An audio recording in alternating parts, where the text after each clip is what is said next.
عظمت علی صاحب عظمت نیٹ ورک نے بھی اس شعر کو سن کر کے نواز دیا اور ہمارے سیکریٹری اعلیٰ ناظم اعلیٰ حضرت علامہ مولانا عبد المنان صاحب برکاتی قبلہ مقدس اللہ العالی والنورانی نے بھی نواز دیا۔ یہ بڑے خوشی کی بات ہے کہ چونکہ آپ مجھ سے بیشتر حضرت علامہ مولانا عبد المنان صاحب برکاتی سے بہت ہی عمدہ نعت نبی سماعت فرما رہے تھے اور وہ آپ کے سامنے گنگنا رہے تھے، آپ مدینہ کے وادیوں کا سیر کر رہے تھے، لیکن ایک بات میں بتا دینا چاہتا ہوں کہ نعت نبی کیا ہے۔ جو علماء لوگ تقریر کرتے ہیں تو بیٹری کو چارج کون کرواتے ہیں؟ شورائے اسلام۔ نعت نبی پڑھ کر کے اور لوگوں کو سنا کر کے اور علماء کرام کی بیٹری کو وہ چارج کر دیتے ہیں، ہے نا؟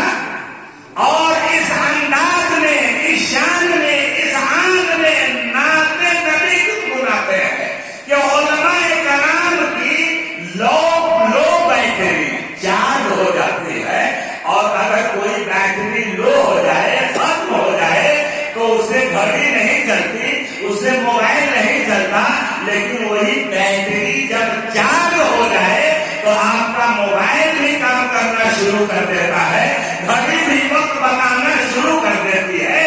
تو یہ نعت نبی اور بالخصوص کلام الامام اور امام الکلام تو وہ کلام ہے کہ اگر سامعین اس کو سمجھ لے اور پرکھ لے، دل میں جگہ دے دے، تو احساس یہ ہوتا رہتا ہے کہ ہم یہاں بیٹھے ہیں لیکن مدینے کی وادیوں کا سیر کر رہے ہیں۔ اس لیے شاعر نے کہا ہے کہ بیٹھا ہوں یہاں گنبد خضرا پہ۔ تو یقیناً حضرت علامہ مولانا عبد المنان صاحب نے آپ کا بھی اور میرا بھی بیٹری چارج کر۔ ویسے اب جو لوگوں کی تعداد ہے اور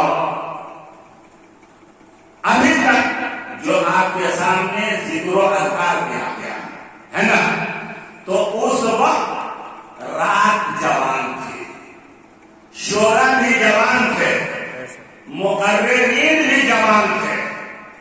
تو جب رات جوان تھی تو مولانا عباس اور مولانا قاسم صاحب کے ہاتھ تھی۔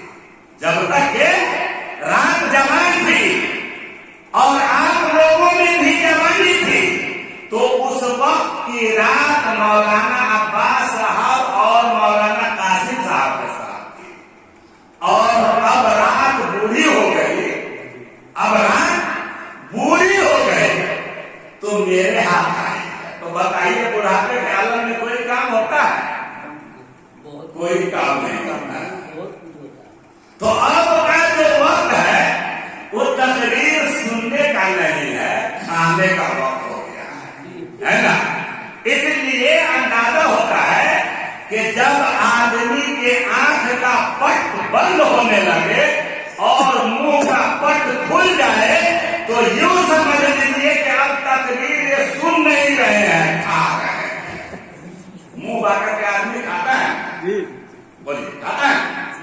تو میں دیکھ رہا ہوں کہ مجمع کے اوپر غنودگی طاری ہے اور آنکھ کا پٹ بند ہو رہا ہے اور منہ کا پٹ کھل رہا ہے۔ مجھے ڈر ہو رہا ہے، خدشہ ہو رہا ہے کہ اگر آپ لوگ تقریر سماعت فرمائیں گے تو آپ کے لیے فائدہ ہوگا، آپ کے لیے مفید ہوگا، اور اگر آپ تقریر کو کھانا شروع کر دیں گے تو پھر بڑا نقصان ہو جائے گا، بڑا ایکسیڈنٹ ہو جائے گا۔